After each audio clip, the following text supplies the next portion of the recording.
தொழில் செய்கிறவர்கள் அவர்களுடைய தொழிலை வளப்படுத்தத்தான் விரும்புவார்கள்.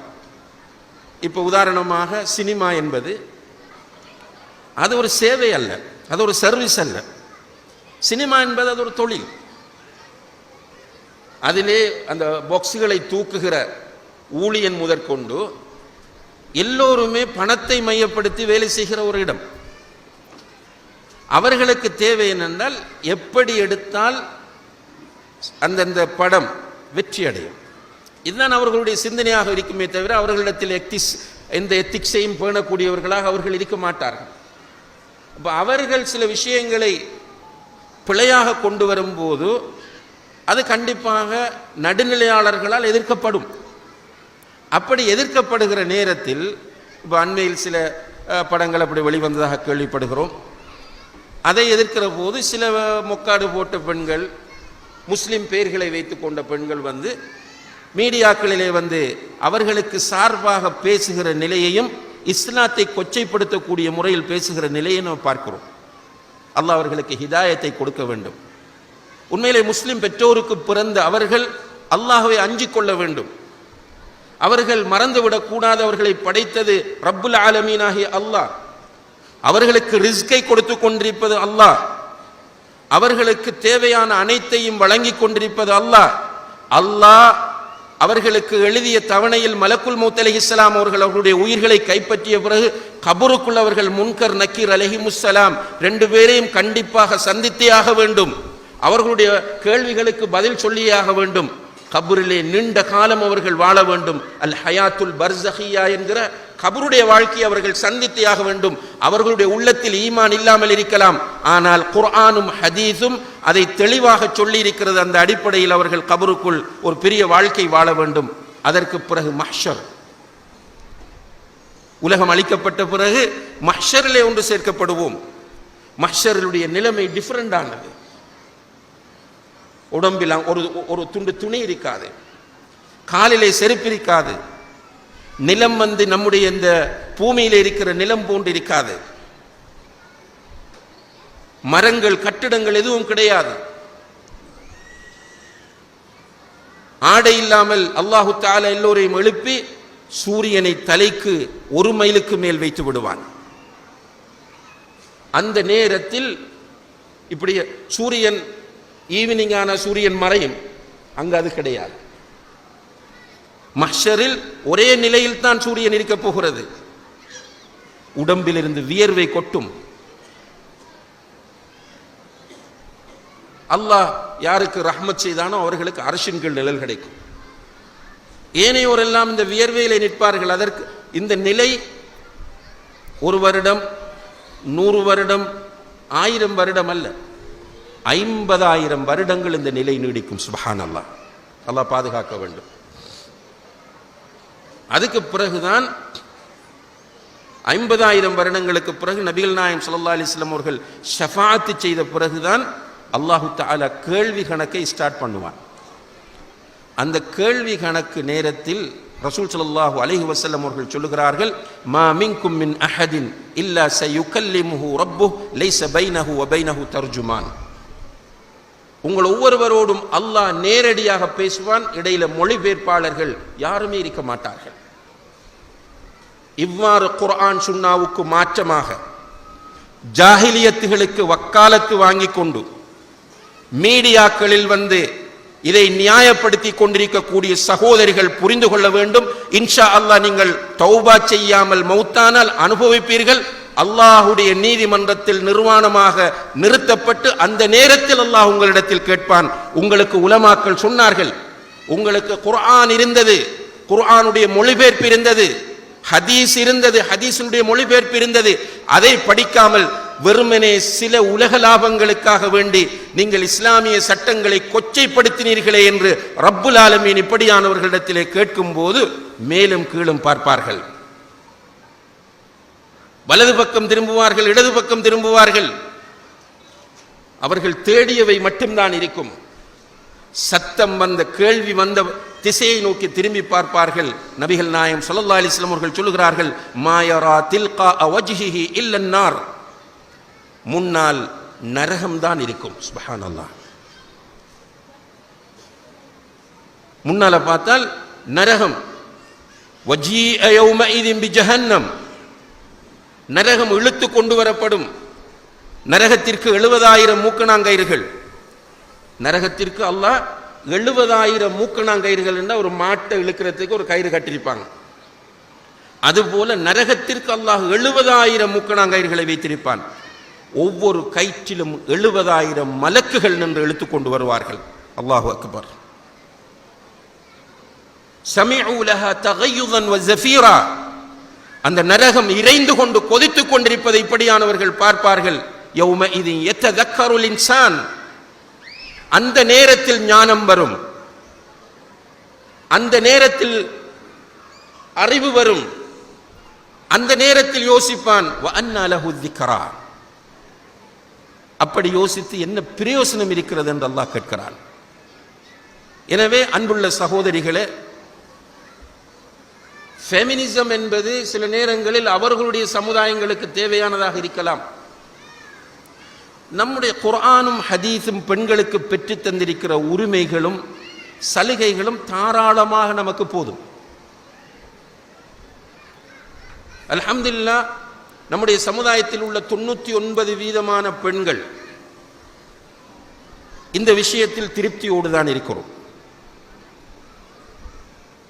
இதில் ஒரு ஆச்சரியம் என்ன தெரியுமா? இப்ப ஷேக் அவர்கள் வாரிசுரிமை பற்றி சொன்னார்கள். இந்த ஃபெமினிசம் பேசுகிறவர்கள் சொல்கிறார்கள், இஸ்லாம் பெண்களுக்கு வாரிசுரிமையில் அநீதி இழைக்கிறது. என்னென்று கேட்டால், ஆணுக்கு 2, பெண்ணுக்கு 1.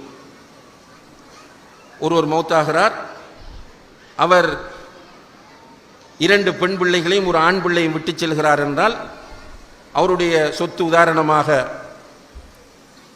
4 கோடி ரூபாய் அல்லது 4 லட்சம் ரூபாய் இருக்கிறது என்று சொன்னால், ஆண் பிள்ளைக்கு 2 லட்சத்தை கொடுத்துட்டு பொம்பளை பிள்ளைகளுக்கு ஆளுக்கு 1 லட்சம், பெண் பிள்ளைகளுக்கு ஆளுக்கு 1 லட்சம். இதுதான் இஸ்லாம் சொல்லக்கூடிய வாரிசுரிமை முறை. இதை மட்டும் எங்கோ இருந்து எடுத்துவிட்டு பெண்களுக்கு அநீதி இழைக்கிறதுன்னு சொல்லுது. ஆனால் வாரிசுரிமை சட்டத்தில் போனால் சில நேரங்களில் ஆண்களை விட கூட பெண்களுக்கு கிடைக்கும். இது தெரியாது இவங்களுக்கு.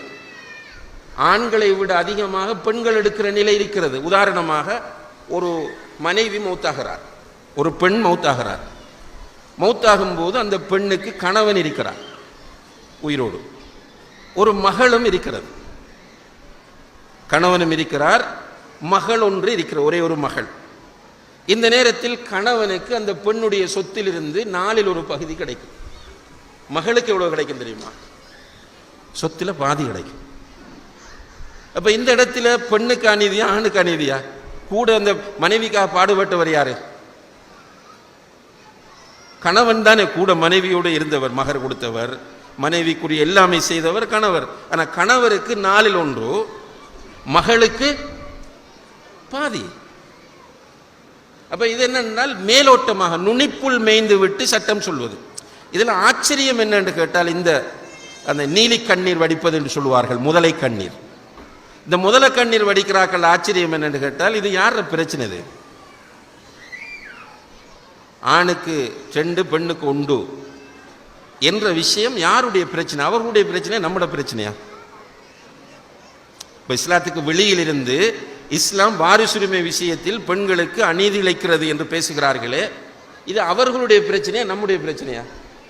நம்முடைய பிரச்சனை. யார் உணர்ச்சி வசப்பட வேண்டும், யாரு கோபப்பட வேண்டும், யாரு கவலைப்பட வேண்டும்?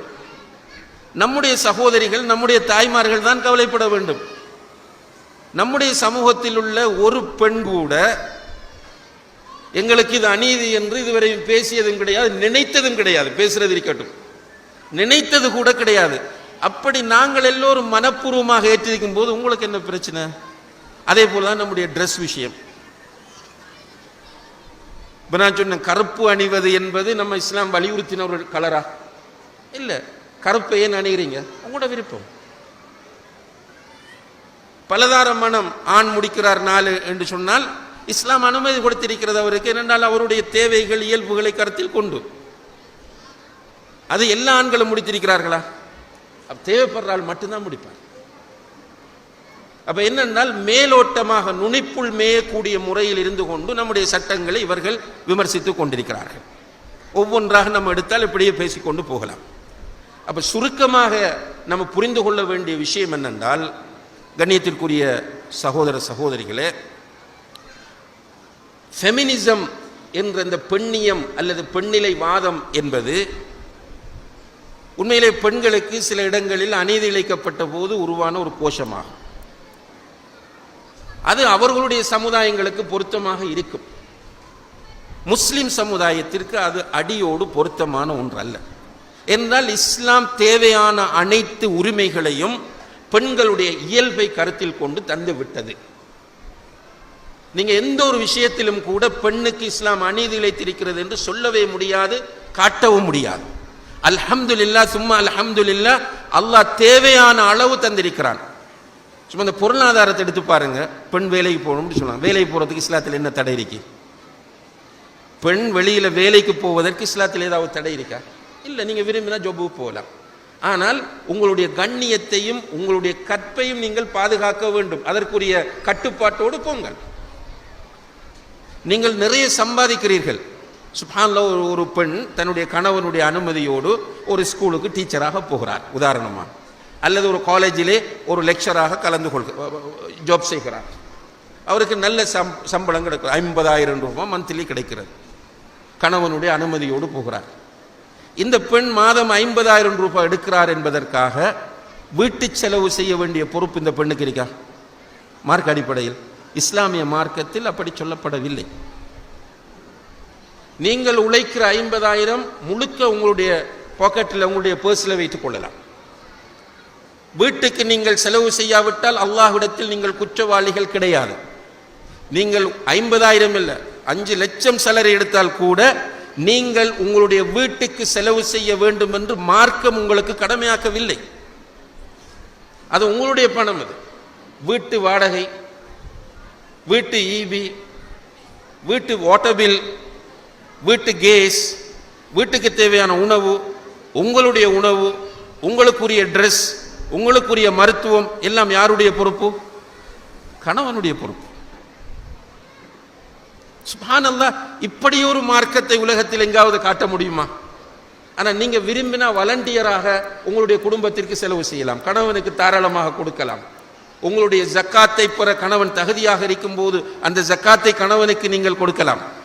உங்கள்கிட்ட நிறைய பணம் இருக்கிறது, கணவன் கடன்காரனாக இருக்கிறார், வருமானம் பத்தாமல் இருக்கிறார் என்றால் நீங்கள் உங்களுடைய ஜக்காத்தை கணவனுக்கு கொடுக்கலாம் என்றெல்லாம் இஸ்லாம் சொல்லுகிறது.